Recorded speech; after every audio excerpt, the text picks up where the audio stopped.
Por que a medicina veterinária está pobre?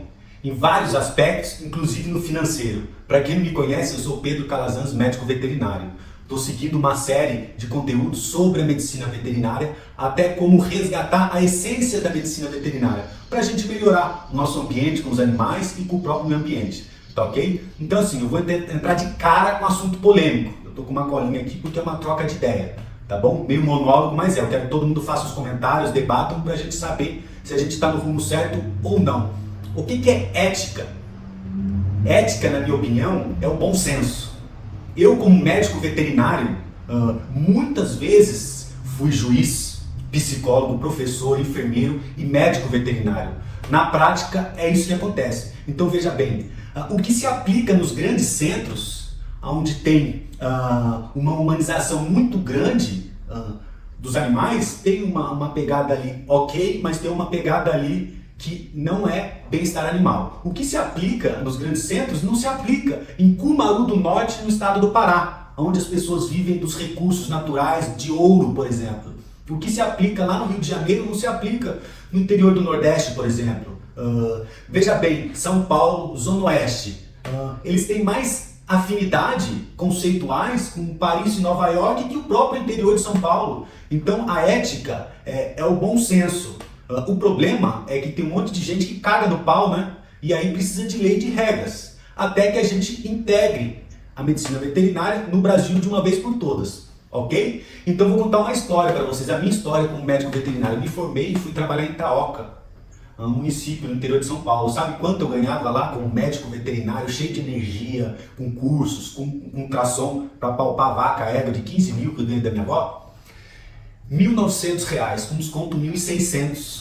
Aí eu fui lá daqui a um tempo pedir um aumento, eles deram um aumento de hora extra, foi uns R$1.600. Aí eu comecei a ficar na mão de vice-prefeito, um vereador, um secretário, aí a medicina veterinária começa a escorregar. Então assim, hoje eu ganho no dia o que eu ganhava no mês em Itaoca.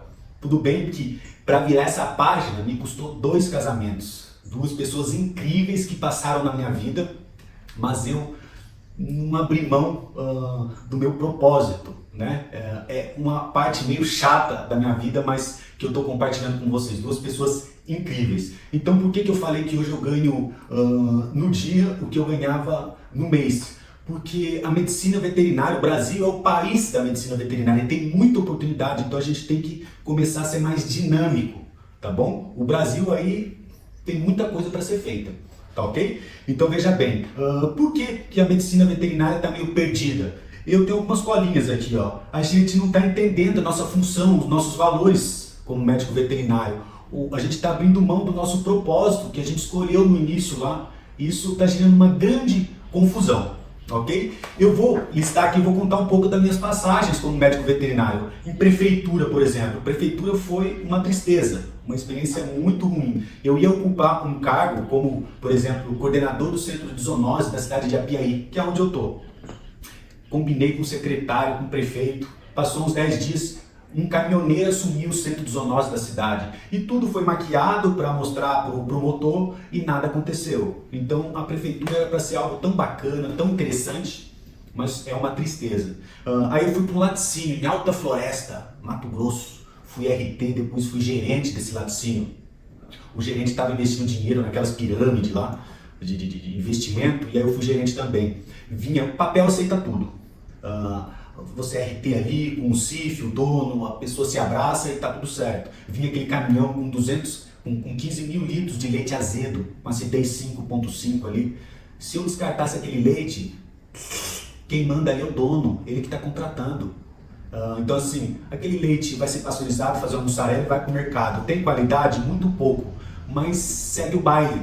Eu não aguentei, óbvio, saí. O papel aceita tudo. É frigorífico, em Boituva, aqui no estado de São Paulo. Eu fui RT. Vaca prenha no último ali, tem que, não pode descartar. Quanto animal descarte, carne descarte, virou linguiça, salsicha, vinha da onda do mercado descartado, vamos fazer salsicha, linguiça. Muitas situações que se eu criasse caso, eu ia lutar pela causa. Na terceira, o veterinário deixou de exercer a essência, aquilo que foi proposto.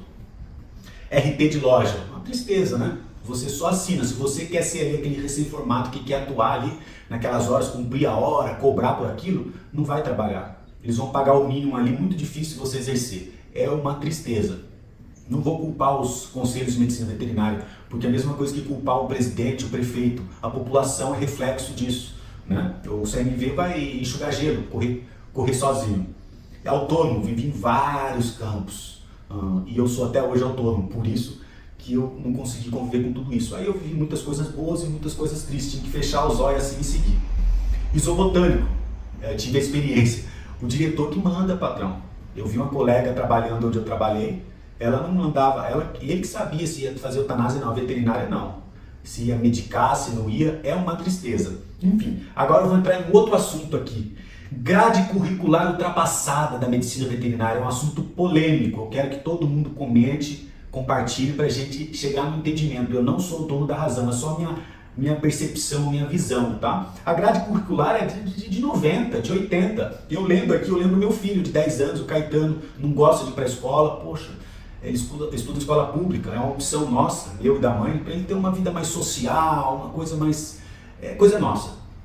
E ele, poxa, você termina a lição, tem que ficar esperando os outros, ou não pode conversar, enfim, aquela malandragenzinha do aluno, mas por outro lado um sistema de educação meio ultrapassado, um professor de 55 anos ensinando de 10, hoje, 2024, as coisas mudaram.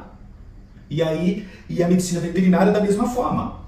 Tem muita matéria que não precisa mais na medicina veterinária, e tem muitas que precisa ser regulamentada, tem que ter ali medicina chinesa, comportamento dos animais, né? Tem que cobrar, tem que entender, abordar um animal, um cachorro. Eu vou até falar sobre mais para baixo aqui, sobre a experiência que eu tive no Rio Grande do Sul, já eu falo sobre. O médico tem que entender sobre o comportamento do cão, ali, abordar um cavalo, um bovino, um gato, por exemplo.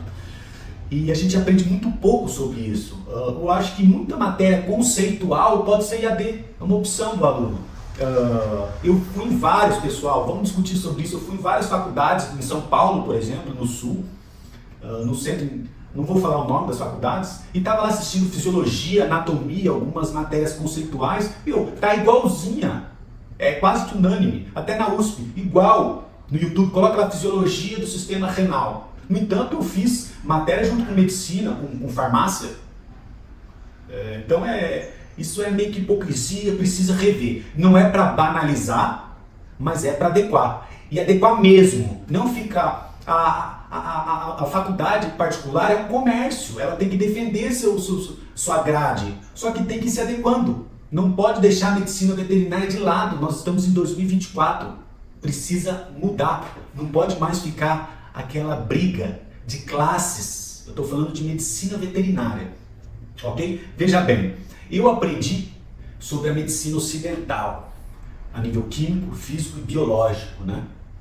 E depois de um tempo eu descobri, poxa, a medicina tradicional chinesa, existe um nível de energia. Eu fiquei puto que ninguém me falou sobre isso. Eu me formei numa faculdade muito boa no interior de São Paulo, a primeira particular. E ninguém me falou sobre isso, ninguém me ensinou sobre o comportamento dos animais mesmo, abordar ali, que é a medicina veterinária. Veja bem, a medicina integrativa, homeopatia, medicina chinesa, dietoterapia, não é regulamentada, então não serve.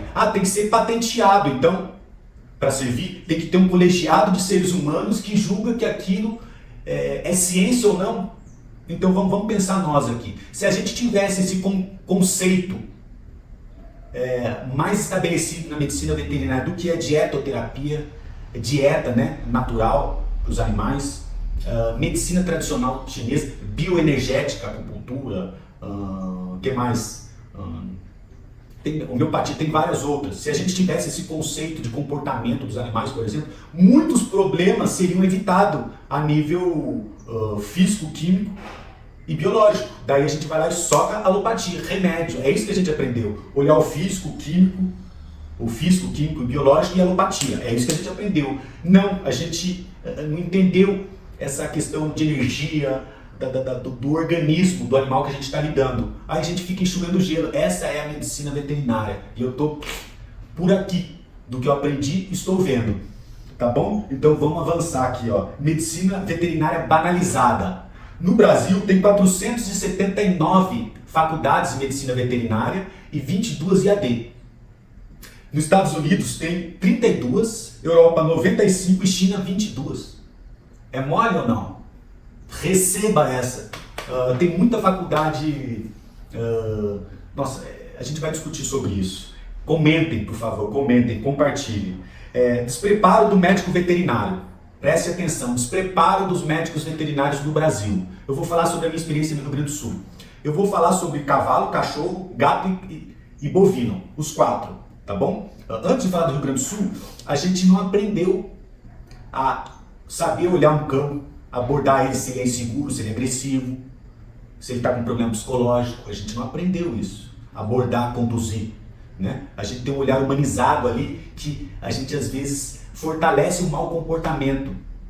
O cavalo, a gente não aprendeu a entender o comportamento, a mecânica dele, abordar. Depois que eu aprendi a pegar no casco, fazer os movimentos com ele, me conectar para ele me permitir avaliar ele. A gente não aprendeu. O bovino, eu não aprendi sobre o manejo racional, pensar que nem o bovino. O bovino pensa com as pernas, se ele não se movimenta, ele não pensa. E a gente fica ali no curral, cutucando e gritando e ele parado. Não vai sair nada, só vai estressar, o nível de cortisol aumenta, a vaca não emprenha na inseminação, o bovino adoece. Receba essa. E o gado da mesma forma. Então tá, aí a gente foi pro Rio Grande do Sul, um despreparo do médico veterinário, inclusive eu. Cheguei no Rio Grande do Sul, nessa enchente.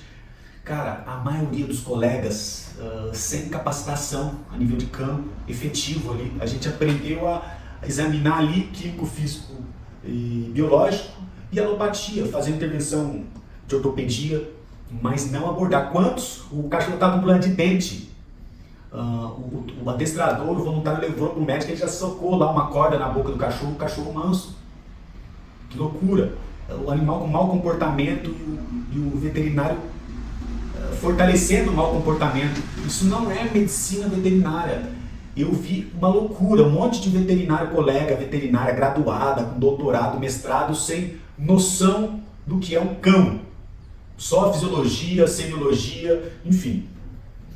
Tem uma frase que diz bem assim: uma coisa é ter MBA, doutorado, mestrado, outra coisa é ter as manhas. Isso é um fato.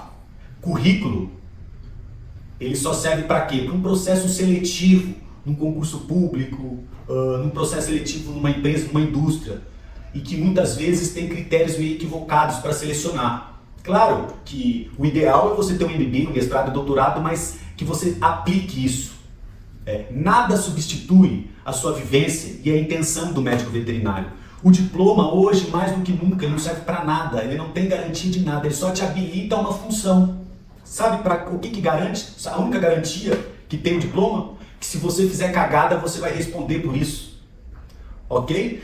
Então assim, no campo, no mercado, esses conceitos são determinantes. Ok? Mentalidade empreendedora, esse é um tema para um outro vídeo. Tá bom? E por fim, eu tenho muitos amigos, médicos veterinários, mulheres e homens bem-sucedidos, que têm carrão, fazenda, empresas, poucos felizes e muitos infelizes. Chegavam para mim: Pedro, o cara super bem, com um carrão de 350 mil, conquistado, jovem, 45 anos, 50. Eu queria estar que nem você, Pedro, mais livre, independente. E eu ficava pensando sobre isso. Então assim, em algum momento esqueceu a essência da medicina veterinária, o propósito, entrou no viés financeiro. Tenho muitos colegas com 55 anos, 60, que só fala de negócio, exploração animal, só de business, e a medicina veterinária. Por isso que eu estou aqui falando sobre isso com vocês. Eu andei de norte a sul, leste a oeste, observando isso. Ok? Então a mensagem que eu queria deixar no final aqui é o seguinte: eu tenho impressão que se você tiver autonomia no exercício da medicina veterinária, liberdade geográfica, ganhar um dinheiro bacana, ter uma vida saudável e simples, é um bom caminho. Um grande abraço, compartilhe, dá um like, toca o sininho, comentem. Um grande abraço.